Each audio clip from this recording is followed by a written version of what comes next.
Hello students, welcome to smart classes with cam. I hope so कि आप सभी अच्छे होंगे।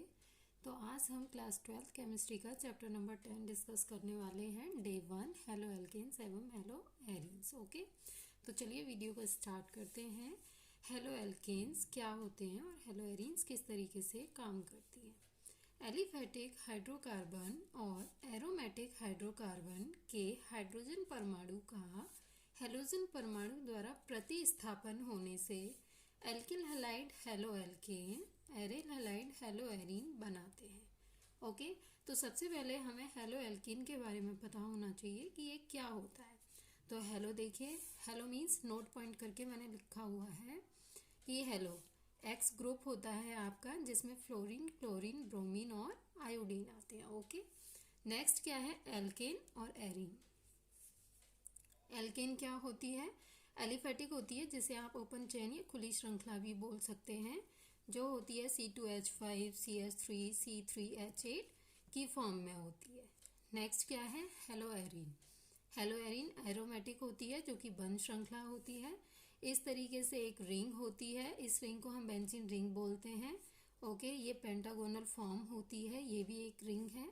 ये ट्राइगोनल है, ये भी क्या है, एक रिंग है। ओके, नेक्स्ट पॉइंट क्या कहता है हमारा कि जब एल्किल हैलाइड होगा तो उसमें क्या होगी, हमारी हेलो की एल्केन बनेगी, लेकिन जब एरिल हैलाइड होगा तो हमारी क्या बनेगी, हेलो की एरीन्स बनेगी। ओके, तो ये पॉइंट क्लियर है। नेक्स्ट सेकंड पॉइंट क्या है कि जो हेलो एल्केन्स होती हैं उनके कार्बन और हेलोजन के बीच का जो आबंध होता है, यानी कि जो बॉन्ड है उसकी लंबाई हेलो एरीन्स के सी सिंगल बॉन्ड एक्स आबंध की लंबाई से अधिक होगी। ओके, किस तरीके से कि हेलो एल्केन का जो सी सिंगल बॉन्ड एक्स आबंध है उसकी जो लंबाई है वो इस तरीके से एक चैन की फॉर्म में, उसमें क्या होते हैं, कार्बन अटैच होते हैं। ओके, जिनके पास क्या होता है वो अपर सेशन में भी कुछ भी जोड़ सकते हैं और लोअर में भी कुछ भी जोड़ सकते हैं इजीली। तो किसी तरीके का उनके ऊपर क्या है, दबाव नहीं होता है। ओके, तो इसीलिए उनकी जो आबंध की लंबाई है वो क्या रहेगी, ज्यादा। सेकंड क्या है, जो एरीन्स होती हैं वो क्या होती हैं, क्लोज चेन होती है। अब जब वो क्लोज है तो उसके पास लिमिटेड क्या है, रिंग फॉर्म है, लिमिटेड बॉन्ड है, इसीलिए वो क्या है, अपनी लंबाई को अधिक नहीं दिखा पाती है। ठीक है, तो प्रतिस्थापन अभिक्रियाओं में हेलो एरीन के सापेक्ष अधिक क्रियाशीलता होती है। क्यों, क्योंकि उनके अंदर क्या है, सिंगल चेन और एक क्लोज चेन के बीच का डिफरेंस होता है। ओके, सेकंड क्या है monohaloalkane. Monohaloalkanes क्या होती है कि जब कार्बनिक यौगिकों का सिंथेसाइज होता है तो कुछ स्टेप्स को लेकर के वो अपने सिंथेसाइज को पूरा करती है। जैसे कि उसका स्टेप क्या हो सकता है, समाव्ययता। समाव्ययता या तो स्थिति के रूप में हो सकती है, यानी कि उसकी जो पोजीशन है वो कहाँ होगी, फॉर एग्जाम्पल CH3X। ओके, तो यहाँ पर ये फिक्स है कि ये फर्स्ट कार्बन पर ही क्या है, अपनी समाव्ययता को दिखा रहा है। सेकंड क्या है, श्रृंखला। श्रृंखला समाव्ययता क्या होती है कि चैन कितनी है, और चैन किसकी काउंट होती है, हमेशा कार्बन की। तो जैसे कि ये 1 2। ओके, तो क्या है, 2 कार्बन हैं हमारे पास, तो इसीलिए क्या है, ये फर्स्ट फॉर्म पे क्या है, इसका कोई भी ग्रुप जुड़ा हुआ है। थर्ड क्या कहता है, प्रकाशिक समाव्ययता। वो क्या होती है कि एक मिरर इमेज होता है। ठीक है, फॉर एग्जाम्पल CH3X, अगर हम यहाँ पे एक मिरर लगा देते हैं तो उसकी जो इमेज होती है हमें क्या है, उसके अपोजिट दिखाई देती है। तो यहाँ पर है CH3X और यहाँ पर हमें क्या मिलेगा, X और H3C। ओके, क्योंकि ये क्या है, एक मिरर इमेज की फॉर्म है। ओके, तो ये हो गया एक पॉइंट। एंड सेकंड पॉइंट क्या है इसका कि नाभिक स्नेही का जो प्रतिस्थापन है उसकी जो अभिक्रियाओं की क्रिया विधि है वो SN1 व SN2 के रूप में होती है। तो SN1 जो रहेगी आपकी वो अपोजिट रहेगी किसके, SN2 के। ओके, तो SN1 क्या होता है, हमेशा से टर्सरी, सेकेंडरी, प्राइमरी और एक सिंपल हैलाइड की फॉर्म में क्या है, अपने आप को क्रिया कराता है।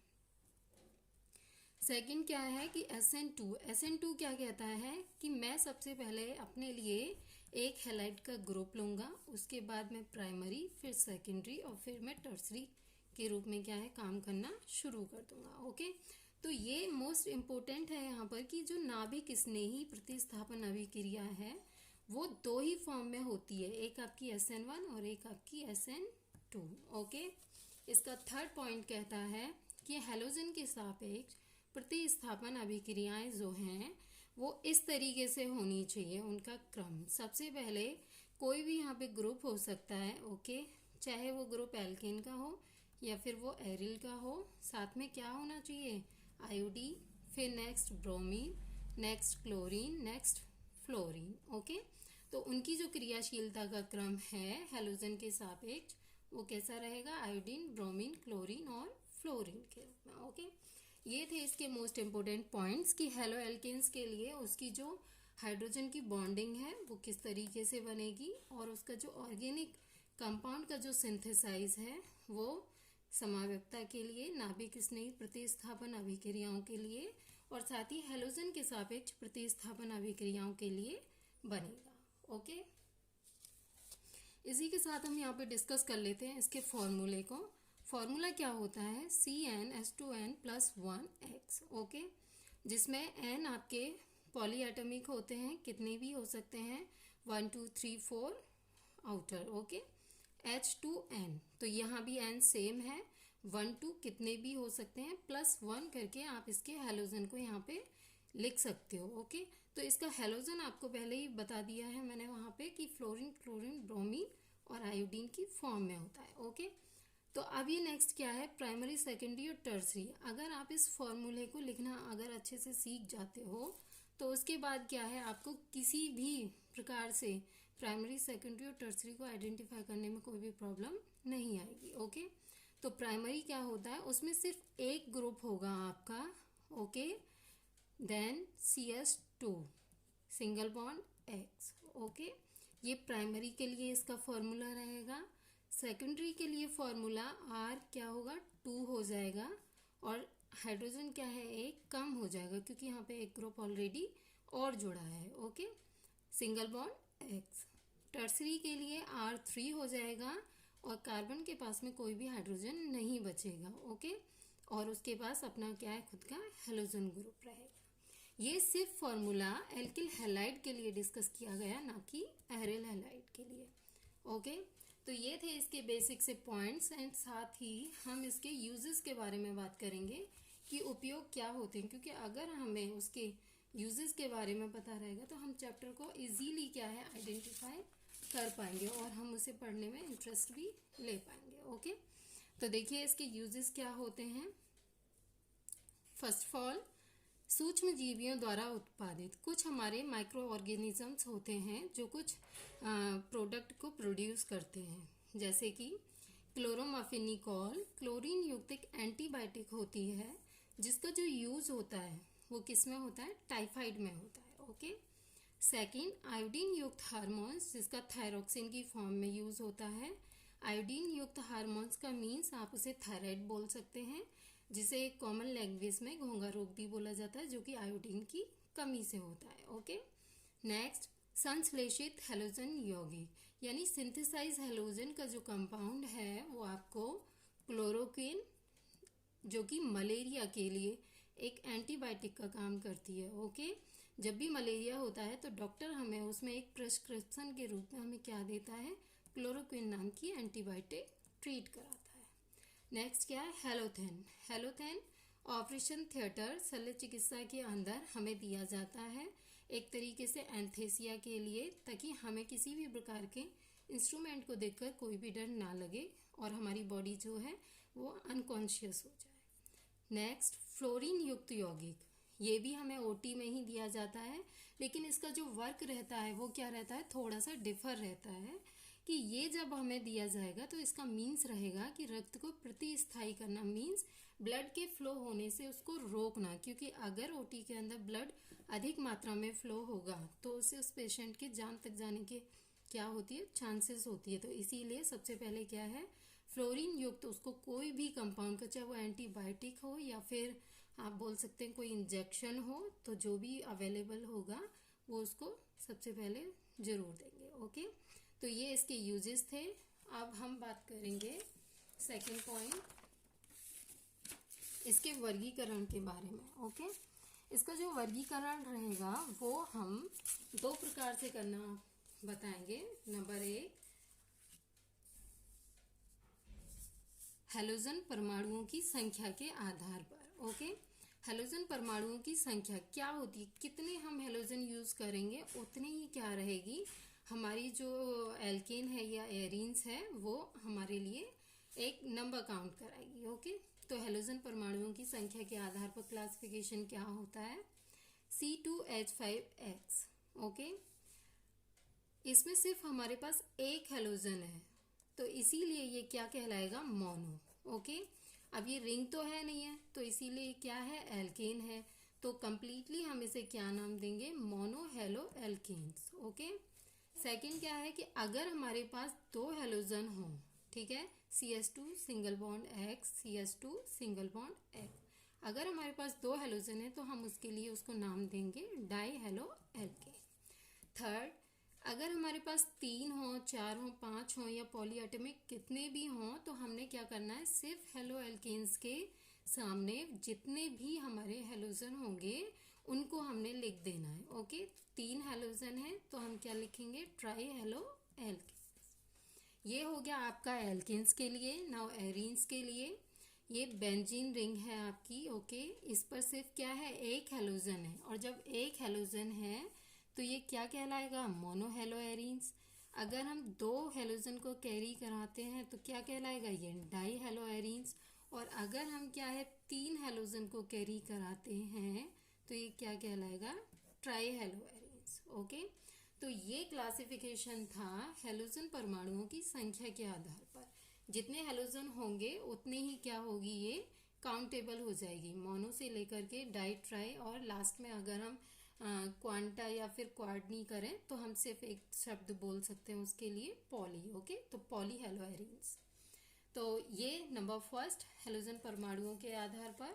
दूसरा, हम यहाँ पर कार्बन परमाणुओं के संकरण के आधार पर, जो कि एक मोस्ट इम्पोर्टेंट बोर्ड में हमें 2 to 3 नंबर के, ठीक है, क्वेश्चंस प्रोवाइड होते हैं जिसमें से हमें उनका IUPAC के साथ साथ उसका नाम भी आइडेंटिफाई करना होता है कि ये कौन सा वाला क्या है, बॉन्ड एंगल है। ओके, तो देखिए क्या है, सबसे पहले कार्बन परमाणुओं के संकरण के आधार पर दो तरीके से हम डिवाइड करेंगे। First, sp3C single bond X आबंध युक्त यौगिक। सेकेंड, हम sp2C सिंगल बॉन्ड X आबंध युक्त यौगिक। ओके, तो फर्स्ट हम sp3 को देखते हैं। sp3 में क्या होता है, एल्किल हैलाइड। एल्किल हैलाइड हमारे, जो कि हम पहले इंट्रो में भी डिस्कस कर चुके हैं कि प्राइमरी, सेकेंडरी और टर्सरी के फॉर्म में होते हैं। तो यहाँ पर देखिए किस तरीके से होता है, प्राइमरी की जो स्ट्रक्चर होती है वो R dash single bond C single bond H single bond H single bond X। Okay, तो R कितना है, सिर्फ एक है। हेलोजन कितने हैं, 2, सॉरी हाइड्रोजन कितने हैं, 2, और हेलोजन कितना हमारा, सिंगल। ओके, तो ये स्ट्रक्चर क्या है, प्राइमरी। अब हम सेकेंडरी में क्या होता है कि प्राइमरी जो होता है वो अपर चला जाता है और सेकेंडरी जो होता है वो साइड में आ जाता है। ठीक है, बाकी चीज़ें सेम हैं। और टर्सरी क्या है, प्राइमरी अपर है, सेकेंडरी चेन में है, और टर्सरी क्या है, लोअर में है। ओके, टर्सरी सिर्फ वही कंपाउंड हो सकता है या वही चेन हो सकती है जो कि एक साथ एक दूसरे से क्या हो, जुड़ी हुई हो। जैसे कि ये इधर से 1 2 3, तो इसीलिए हम इसे टर्सरी बोल रहे हैं। अगर मान लीजिए इसके बीच में कुछ और होता है तो ये कंपाउंड टर्सरी का भी नहीं होगा और ये सेकेंडरी का भी नहीं होगा, ये सिर्फ और सिर्फ क्या होगा, प्राइमरी का कंपाउंड होगा। तो टर्सरी का कंपाउंड सिर्फ वही होता है जो एक साइड से प्राइमरी, सेकेंडरी और टर्सरी को कैरी करता हो। Okay, clear. तो एल्किल हैलाइड कंप्लीट है। Now allylic halide. Allylic halide क्या कहता है, बस एक शब्द को पकड़ लीजिए और वो शब्द है आपका carbon carbon double bond. Okay, carbon carbon double bond से अगले वाले कार्बन पर हैलाइड जुड़ा हुआ होगा। कार्बन कार्बन डबल बॉन्ड, अगला वाला कार्बन, उस पे हैलाइड अगर जुड़ा हुआ है तो एलिलिक हैलाइड है आपका। ओके। इसी तरीके से ये एरीन्स में भी हो सकता है, carbon carbon double bond, okay. Next अगले वाले कार्बन पे हैलाइड जुड़ा हुआ है, एलिलिक हैलाइड। जब भी बोर्ड में आएगा तो आपको ये जरूर पूछ लेगा, या तो IUPAC नेम पूछेगा या फिर ये पूछेगा कि ये कौन सा हैलाइड है, इसको आप आइडेंटिफाई करो। तो आपको अगर एलिलिक है तो सिंगल सी बात है कि आपको क्या करना है, सिर्फ कार्बन कार्बन डबल बॉन्ड और उससे अगले वाले कार्बन पे कोई भी हैलाइड अगर ग्रुप आपको जुड़ा हुआ दिखता है तो वो आपका एलिलिक हैलाइड है, ओके। थर्ड क्या है, बेंजिलिक हैलाइड। बेंजिलिक हैलाइड क्या होता है, बेंजीन रिंग रहेगी लेकिन क्या होगा, कार्बन कार्बन डबल बॉन्ड से अगले वाले कार्बन पर ही रहेगा, ओके। नेक्स्ट क्या है, प्राइमरी सेकेंडरी और टर्सरी तीनों की फॉर्म में हो सकता है, लेकिन एलिलिक और बेंजिलिक के बीच एक डिफरेंस है कि एलिलिक आपका एल्किन भी हो सकती है, एरीन भी हो सकती है, लेकिन बेंजिलिक सिर्फ और सिर्फ क्या रहेगी, आपकी एरीन्स रहेगी, ठीक है। ये प्राइमरी के ही फॉर्म में रहेगी और इस पे जो ग्रुप होगा वो कार्बन पे जुड़ेगा, ना कि सीधा चेन से जुड़ेगा, ओके, ठीक है। नाउ इसका सेकंड पॉइंट है sp2c सिंगल बॉन्ड X आबंध युक्त यौगिक। वो क्या होते हैं, उसमें फर्स्ट पॉइंट है वाइनिलिक हैलाइड।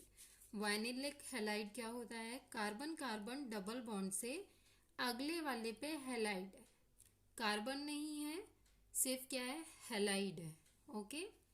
एरीन्स में भी सेम रहेगा, कार्बन कार्बन डबल बॉन्ड से अगले वाले पे हैलाइड, अगले वाले पे कार्बन नहीं है, सिर्फ क्या है, हैलाइड है, ओके।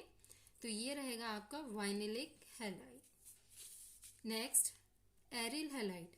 एरिल हैलाइड क्या रहेगा, बेंजीन रिंग, ओके, सिर्फ क्या रहेगी आपकी, बेंजीन रिंग। तो वाइनिलिक हैलाइड और एरिल हैलाइड ये, और साथ ही आपका sp3 का, ठीक है। एलिलिक हैलाइड और बेंजिलिक हैलाइड सेम है, बस फर्क इतना है कि sp3 वाले में अगले वाले कार्बन पे जुड़ा हुआ होता है और sp2 वाले में कार्बन नहीं होता है, उसी पे हैलाइड ग्रुप जुड़ा हुआ होता है, ओके। तो ये था इसका क्लासिफिकेशन। नेक्स्ट वीडियो में आपको नॉमेनक्लेचर के लिए डिस्कस करेंगे, जिसमें हम आपको किस तरीके से इसकी नामकरण पद्धति होती है वो बनाना सिखाएंगे। साथ ही अगर आपको